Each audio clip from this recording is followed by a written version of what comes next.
কাস্টমসের complete শাটডাউনের প্রতিবাদে মোংলায় মানববন্ধন করেছে স্থানীয় ব্যবসায়ী ও শ্রমিকেরা।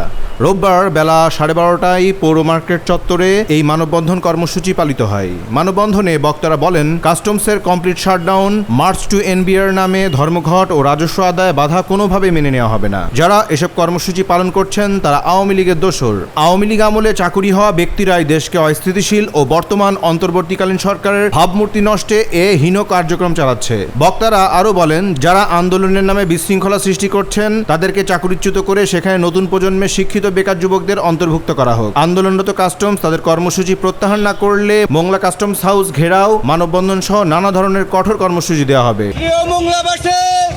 এই আওয়ামী লীগের দোসর, এই দোসরেরা মোংলা বন্দর থেকে সরকারের কোটি কোটি রাজস্ব আদায় হতো, সেই রাজস্ব আদায় থেকে বঞ্চিত হচ্ছে।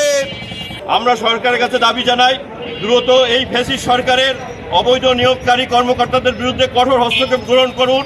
এদেরকে বহিষ্কার করে, চাকরি থেকে বহিষ্কার করে নতুন বেকার যুবকদের কর্মসংস্থানের ব্যবস্থা করুন। এ সময় অন্যান্যের মধ্যে বক্তব্য রাখেন ইপিজেড ব্যবসায়ী নাসির তালুকদার, বন্দর ব্যবসায়ী মাহবুবুর রহমান মানিক, ইমরান হোসেন ও শ্রমিক নেতা মোহাম্মদ আলাউদ্দিন। নিউজ ডেস্ক, দৈনিক রানার।